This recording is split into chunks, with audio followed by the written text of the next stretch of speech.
তারা মাত্র 6,000, 7,000, 8,000 টাকায় কর্মচারী পায়। তাদের কর্মচারীগুলো অশিক্ষিত, তাদের শিক্ষা ব্যবস্থার মধ্যে উন্নতি নাই। তাদের এই বাংলাদেশের মধ্যে যারা অনার্স করেছে, মাস্টার করেছে, তাদের পড়ার লেভেলও এতটা উন্নত না যে বিদেশে গিয়ে তারা বড় ধরনের চাকরি করবে। সুতরাং তাদের দ্বারাই এই গার্মেন্টস ফ্যাক্টরি করা সম্ভব, অন্য কোনো দেশের দ্বারা সম্ভব নয়। আমি আপনি চিন্তা করি যে আমাদের দেশে পোশাক শিল্প উন্নত, রেমিটেন্স এখান থেকে বিদেশি মুদ্রা আসে, রেমিটেন্সের মাধ্যমে আমাদের কাছে যে রেমিটেন্স আসে বিদেশি ভাইদের মাধ্যমে। আপনি চিন্তা করুন, আপনার ভাই, আপনার আশপাশের যে বন্ধুগণ বিদেশে গিয়েছে, তারা কয়জনে কি ধরনের উচ্চ লেভেলের চাকরি করে, নাকি 90% মানুষই ওই দেশে গিয়ে এই দেশে ভালো সুবিধা না করতে পেরে ওইখানে কাজ করে। আপনি লক্ষ্য করুন, যদি আজকে তারা শিক্ষিত হতো তাহলে ওই দেশে যেত না, যদি তারা শিক্ষিত হতো তাহলে এই দেশেই থাকতো। আর আমাদের সরকার, আমাদের উপরে যারা আছে, তারা জানে গার্মেন্টস ফ্যাক্টরি যদি সচল রাখতে হয় এই দেশের শিক্ষা ব্যবস্থাকে বসিয়ে দিতে হবে। কারণ তারা যদি উচ্চ শিক্ষিত হয়ে যায়, তারা এই গার্মেন্টস ফ্যাক্টরির মধ্যে লোক খুঁজে পাবে না। কথা বলেন ঠিক কিনা? এই জন্য আজকে আমাদের শিক্ষার ব্যবস্থা এইরকম। ভয়ঙ্কর একটা ফাঁদ হলো আমাদের শিক্ষা ব্যবস্থার মধ্যে একটা জিনিস ঢুকানো হয়েছে, গান বাদ্য। কি ঢুকানো হয়েছে? গান বাদ্য। আপনি গান বাদ্য আপনার কানে ইয়ারফোন দিয়ে শুনছেন, শুনেন, মাশাআল্লাহ, আপনার উপর এর জন্য আযাব আসবে ব্যক্তিগতভাবে। কিন্তু আপনি 5 জন বন্ধু বান্ধব নিয়ে শুনছেন, এই বন্ধু বান্ধবদের মধ্যেই আসবে।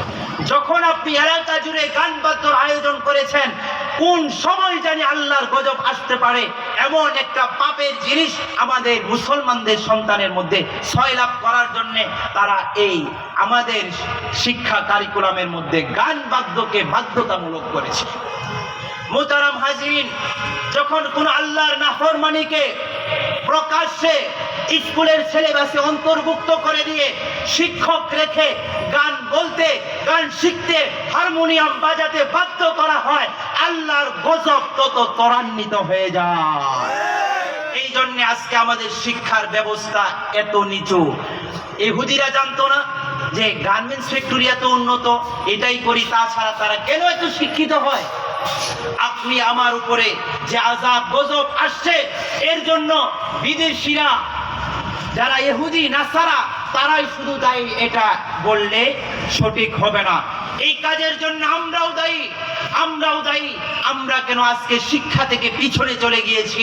যে শিক্ষাকে আল্লাহ মূল্যায়ন করে নবীকে বললেন যে ইলম আমার কাছে চান, আমার কাছে অতি প্রিয়। ইলম থাকবে, জ্ঞান থাকবে, সম্মান বেড়ে যাবে, সম্মান আমি বাড়িয়ে দিয়ে বল সুবহানাল্লাহ। নবী সাল্লাল্লাহু আলাইহি ওয়াসাল্লাম কোন জামানায় এসেছিলেন?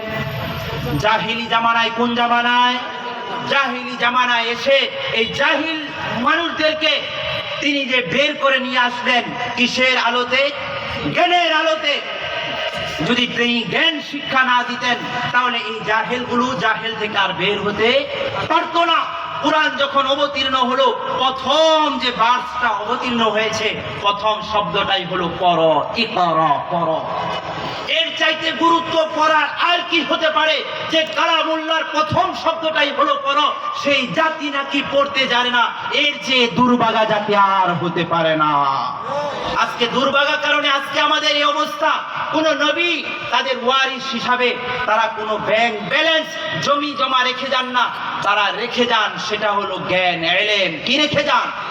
আদম আলাইহিস সালাতু ওয়াস সালাম ইলম রেখে গিয়েছেন, মুসা ইলম রেখে গিয়েছেন, ঈসা ইলম রেখে গিয়েছেন, আমাদের নবী, বিশ্ব নবী, তিনিও ইলম রেখে গিয়েছেন। এই ইলমের চর্চা মুসলমান যতদিন করবে ততদিন পর্যন্ত তাদের সম্মান দিন দিন বৃদ্ধি পাবে। সুবহানাল্লাহ। আপনি স্পেনের দিকে তাকিয়ে দেখুন, যখন মুসলমানদের কাছে ছিল স্পেন, তখন মুসলমানরা সেখানে জ্ঞানের এত পরিধি করেছিলেন, কার্ডুবা, গ্রানাডা একেবারে ইতিহাসে উল্লেখ করার মতো। সেখান থেকে জার্মানি, ফ্রান্স, ইতালি, তারা সেখান থেকে এসে জ্ঞান আহরণ করত।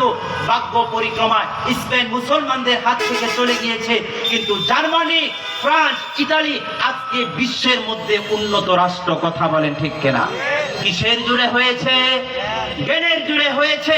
যদি জ্ঞান চর্চা তারা না করত, তারা বুদ্ধি যদি তাদের মেধা যদি না খাটাতো, তাহলে আমাদেরকে এভাবে দাস বানিয়ে রাখতে পারতো না। বুদ্ধির খেলা খেলে আমাদেরকে দাস বানিয়ে রেখেছে, এই জন্য আমরা দিন দিন নিচে যাচ্ছি। মোহতারাম হাজিরিন, আপনারা পৃথিবীর মানচিত্রে একটা সাগর আছে, সাগরটার নাম হলো ভূমধ্য সাগর। কি সাগর? ভূমধ্য সাগর। ভূমধ্য সাগরের এক পাশে লিবিয়া, আলজেরিয়া, মরক্কো, এগুলো আরেক পাশে ইতালি, আরেক পাশে ওই পাশে ফ্রান্স, ওই পাশে জার্মানি। আপনি লক্ষ্য করবেন হাজার হাজার মানুষ বাংলাদেশ বিভিন্ন দেশ থেকে তারা গিয়ে ওই লিবিয়া, আলজেরিয়া, মরক্কোর মধ্যে উপস্থিত হয়। কারণ তারা কোথায় যাবে? ইউরোপে পাড়ি দিবে, চুরি করে ইউরোপে তারা যাবে। তারা কিসের উপর বসে যায়? দালালের মাধ্যমে। সেখানে গিয়ে তারা বেলুন যে আছে হাওয়ায় ফুকানো একটা নৌকার মধ্যে তারা বসে, কাঠের নৌকা ব্যবহার করে পাড়ি দেওয়ার জন্য। দেখছেন কখনো? এই শরণার্থী হিসাবে যারা যায় দেখবেন হাওয়ায় ফুলানো বেলুনের মধ্যে 200-250 মানুষ সেখানে আলজেরিয়া থেকে তারা পাড়ি দিচ্ছে, ইতালিতে যাবে। সেখানে তাদের ভাগ্যে দুইটা জিনিস, হয়তো ভূমধ্য সাগরে ডুবে পড়ে মারা যাবে, যদি জীবিত হয়ে সেপারে যেতে পারে তাহলে শরণার্থী হিসাবে তারা আশ্রয় গ্রহণ করে। হায় আফসোস, আজকে মুসলমানদের ভাগ্য এমন কেন হলো? আজকে তারা ভূমধ্য সাগরে হাওয়ার নৌকার উপর কেন তারা বাসে? তারা যদি উচ্চ শিক্ষিত হতো, শিক্ষার আলো যদি উচ্চ লেভেলের হতো, MA পাস করা, মাস্টার্স পাস করা, গ্রাজুয়েশন ছাত্রটা যদি তার যথোপযুক্ত মূল্যায়ন, কর্মসংস্থান এই দেশের মধ্যে পেত, তাহলে এই ছেলেটা হয়তো ওই মরক্কো হয়ে সেখান দিয়ে ওই ইতালিতে সে পাড়ি জমাতো না। পাড়ি জমাতো? আজকে ফ্যাক্টরি, গার্মেন্টস ফ্যাক্টরি আপনি উন্নত করুন, কারণ এখানে অশিক্ষিত আছে। আপনি তো অন্য কিছু উন্নত করছেন না। মোহতারাম হাজিরিন, দেখেন আরব বিশ্বের দিকে তাকিয়ে দেখেন, আজকে থেকে পিছনের 10 বছরের মধ্যে এই আরব, সৌদি আরবে তাদের মধ্য থেকে বড় কোনো আলেম জন্ম নিতে পারে না। বিগত 10 বছরে তাদের অধঃপতন কি পরিমাণ হয়েছে। 10 বছর যাবত উল্লেখযোগ্য আলেম তাদের কাছে আর নাই। তারা শুধু এখন আছে কিসের উপরে? বিনোদন নিয়ে আছে। তারা তাদের টাকাগুলোকে খরচ করে না, তারা বিনোদন নিয়ে বিশ্বকাপ কিভাবে আয়োজন করা যায় সে আয়োজন তারা করে থাকে। বিনোদন পার্ক সেখানে কেন চলে আপনারা জানেন? বলবো একটু, শোনেন।